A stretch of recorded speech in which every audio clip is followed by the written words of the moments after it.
ನಮಸ್ಕಾರ ಸ್ನೇಹಿತರೆ, ಇಂದು ನನ್ನ ಆಟೋದಲ್ಲಿ ಗರ್ಭಿಣಿ ಮಹಿಳೆಯರು ಬಂದು ಕೂತ್ಕೊಂಡಿದ್ರು. ಹಾಗಾಗಿ ಅವರು ಹಾಸ್ಪಿಟ್ಲಿಗೆ ಬುಕ್ ಮಾಡಿದ್ರು. ನಾನು ಕರ್ಕೊಂಡೋಗಿಬಿಟ್ಟೆ. ಅವರು ತುಂಬ ರಿಕ್ವೆಸ್ಟ್ ಮಾಡ್ಕೊಂಡ್ರು, ತಗೊಳ್ಳಿ ಸರ್ ಅಮೌಂಟ್ ಅಂತ ಅಂದ್ಬಿಟ್ಟು. ಸೊ ನಾನು ಇಸ್ಕೊಂಡ್ಲಿಲ್ಲ. ಯಾಕಂತಂದರೆ ನಾನು ತುಂಬ ಜನ ನನ್ನ ಆಟೋದಲ್ಲಿ ಬಂದಿದ್ದಾರೆ, ಅವರಿಗೆಲ್ಲ ನಾನು ಫ್ರೀಯಾಗಿ ಬಿಡ್ತಾ ಇರೋದು. ಯಾಕಂತಂದರೆ ನನ್ನ ಮನಸ್ಸಿಗೆ ಏನೋ ಒಂಥರ ಸಮಾಧಾನ ಕೊಡುತ್ತೆ. ಹಾಗೆ ನನ್ನ ಆಟೋ ಚಾಲಕರು ಸಹಿತ ತುಂಬ ಜನ ಈ ಥರ ಒಂದು ಏಜ್ ಆಗಿರೋರಾಗಿರ್ಬೋದು, ಪ್ರೆಗ್ನೆಂಟ್ ಇರೋರಾಗಿರ್ಬೋದು, ಪ್ರತಿಯೊಬ್ಬರಿಗೂ ಒಂದು ಸೇವೆ ಮಾಡ್ತಾ ಇರ್ತಾರೆ. ನನಗೆ ಅದರಲ್ಲಿ ನಾನು ಒಬ್ಬ ಅಂದ್ಕೊಂಡು ಈ ಥರ ಒಂದು ಸೇವೆ ಮಾಡ್ತಾ ಇರ್ತೀನಿ. ನನಗೆ ತುಂಬಾ ಖುಷಿ ಆಗುತ್ತೆ ಈ ಥರ ಏನಾದರೂ ಒಂದು ಒಳ್ಳೆ ಕೆಲಸ ಮಾಡಿದಾಗ. ಹಾಗೆ ಕಸ್ಟಮರು ಸಹಿತ ತುಂಬಾ ಚೆನ್ನಾಗಿ ಮಾತಾಡ್ಸಿದ್ರು. ಹಾಗೆ ಅವರು ಅಮೌಂಟು ಸಹಿತ ಕೊಡೋಕೆ ಬಂದು, ಸರ್ ತೊಗೊಳ್ಳಿ ಸರ್, ಬೆಳೆಯಲಿಂದ ಕಷ್ಟಪಟ್ಟು ದುಡಿತೀರಾ ನೀವು ಅಂತಂದ್ಬಿಟ್ಟು ಕೊಡೋಕೆ ಬಂದರು. ಸೊ ಅವ್ರು ಹಾಸ್ಪಿಟ್ಲಿಗೆ ಬೇರೆ ಹೋಗ್ತಾಯಿದ್ರು, ನಾನು ಅಮೌಂಟ್ ಇಸ್ಕೊಂಡಿಲ್ಲ. ಏನೋ ಒಂಥರ ಖುಷಿ ಸಿಗುತ್ತಲ್ವ ಸ್ನೇಹಿತರೆ ಈ ಥರ ಮಾಡಿದಾಗ.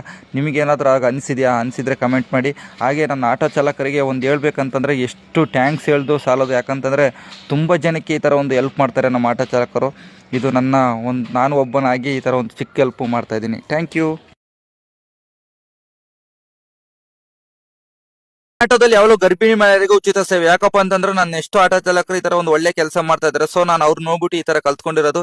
ಈ ಕಸ್ಟಮರ್ ನನಗೆ ತುಂಬಾನೇ ಪ್ರೀತಿಯಿಂದ ಮಾತಾಡ್ಸಿದ್ರು ನನ್ನ ಆಟೋದಲ್ಲಿ. ನಾನು ತುಂಬಾ ಚೆನ್ನಾಗಿ ಮಾತಾಡ್ಸಿದತ್ತು. ಅವ್ರು ಹೋಗ್ಬೇಕಾದ್ರೆ ತುಂಬಾ ರಿಕ್ವೆಸ್ಟ್ ಮಾಡ್ಕೊಂಡು, ಸರ್ ತಗೊಳ್ಳಿ ಸರ್, ಬೆಳಗ್ಗಿಂದ ಕಷ್ಟಪಟ್ಟು ದುಡಿತಾ ಇದ್ರೆ ಅಮೌಂಟ್ ತಗೊಳ್ಳಿ ಅಂತಂದ್ರು. ನಾನು ಬೇರೆ ಹಾಸ್ಪಿಟ್ಲಿಗೆ ಬೇರೆ ಹೋಗ್ತಾ ಇದ್ರು, ಇವ್ರು ಬೇರೆ ಪ್ರೆಗ್ನೆಂಟ್ ಇದ್ರು. ಸೊ ನಾನು ಹಾಗಾಗಿ ಅಮೌಂಟ್ ಇಸ್ಕೊಳೋದಿಲ್ಲ ಅಂತ ಹೇಳ್ದೆ. ಅವರು ತುಂಬಾನೇ ಖುಷಿ ಆಗೋದ್ರು, ನನಗೂ ತುಂಬಾನೇ ಖುಷಿ ಆಗೋತು ಈ ತರ ಒಂದು ಒಳ್ಳೆ ಕೆಲಸ ಮಾಡಿದಾಗ. ಸೊ ನೀವೇನಾದ್ರೂ ನನ್ನ ವಿಡಿಯೋಸ್ ಯಾರಾದ್ರೂ ನೋಡ್ತಾ ಇದ್ದಾರೆ, ಈ ತರ ಹಾಸ್ಪಿಟ್ಲಿಗೆ ಅವರು ಸ್ವಲ್ಪ ಹೆಲ್ಪ್ ಮಾಡಿ. ಅವರು ತುಂಬಾನೇ ಖುಷಿಯಾಗಿ ಹೋಗ್ತಾರೆ. ನಿಮಗೂ ಮನಸ್ಸಿಗೆ ಏನೋ ಒಂಥರ ಸಮಾಧಾನ ಸಿಗುತ್ತೆ. Thank you so much. Next ವಿಡಿಯೋದಲ್ಲಿ ಸಿಗ್ತೀನಿ. ನನ್ನ ಫಾಲೋಯಿಂಗ್ ಮಾಡೋದ್ರ ಮಾತ್ರ ಮರೆಯಕ್ಕೆ ಹೋಗಬೇಡಿ ಫ್ರೆಂಡ್ಸ್. ಎಲ್ಲರಿಗೂ ನಮಸ್ಕಾರ. ವಿಷಯ ಏನಪ್ಪಾ ಅಂತಂದ್ರೆ, ನಾವು 35 ದಿನಗಳ ಹಿಂದೆ ಒಂದು ನಾಯಿನ ಹುಷಾರಿದ್ದಿಲ್ಲ, ಮೂಕ ಪ್ರಾಣಿ ನಾಯಿನ ಕರ್ಕೊಂಡು ಹೋಗ್ಬಿಟ್ಟು ಹಾಸ್ಪಿಟ್ಲಿಗೆ ಬಿಡಲಾಯಿತು. ಸೊ ನಾವು ನಮ್ಮ ಮೇಡಮ್ ಅವರು ತುಂಬಾನೇ ಅದ್ರ ಬಗ್ಗೆ ಕಾಳಜಿ ತೊಗೊಂಡ್ಬಿಟ್ಟು ನಮ್ಮ ಮೇಡಮ್ ಅವರು ಆದಷ್ಟು ಬೇಗ ಅದನ್ನು ಹಾಸ್ಪಿಟ್ಲಿಗೆ ಕರ್ಕೊಂಡು ಹೋಗಿದ್ವಿ. ಅದು ಇವಾಗ ರೆಡಿ ಆಗಿಬಿಟ್ಟು ಈ ಥರ ಆಗಿದೆ. ನೀವು ಕೆಳಗಡೆ ವಿಡಿಯೋ ಹಾಕಿದ್ದೀನಲ್ಲ, ಅದು ನೋಡಿ. ಸೊ ಇವಾಗ ಒಂದು ಸ್ವಲ್ಪ ಹುಷಾರಾಗ್ಬಿಟ್ಟು ಅದನ್ನು ನಡೆಯೋಕ್ಕೆ, ಹಾಗೆ ಸುತ್ತ ಎಲ್ಲ ಆಟ ಆಡ್ಕೊಂಡು ಚೆನ್ನಾಗಿದೆ. ಮುಂಚೆ ಯಾವ ಥರ ಇತ್ತು ಅಂತಂದ್ಬಿಟ್ಟು ಇಲ್ಲಿ ವಿಡಿಯೋ ಹಾಕಿದ್ದೀನಿ, ಅದನ್ನು ಸಹಿತ ನೀವು ನೋಡ್ಬೋದು. ಫುಲ್ಲು ಅದು ಯಾರೋ ಹೊಡೆದ್ಬಿಟ್ಟಿದ್ರಂತೆ. ಡಾಕ್ಟ್ರ್ ಹೇಳಿ ರಿಪೋರ್ಟ್ ಪ್ರಕಾರ ಅದನ್ನ ಯಾರೋ ಹೊಡೆದ್ಬಿಟ್ಟಿದ್ರೆ, ಅದು ಶಕ್ತಿನೂ ಸಹ ಇರಲಿಲ್ಲ ಅದು ಓಡಾಡೋಕ್ಕೆ, ಮಲ್ಕೊಂಡ್ಬಿಟ್ಟಿತ್ತು.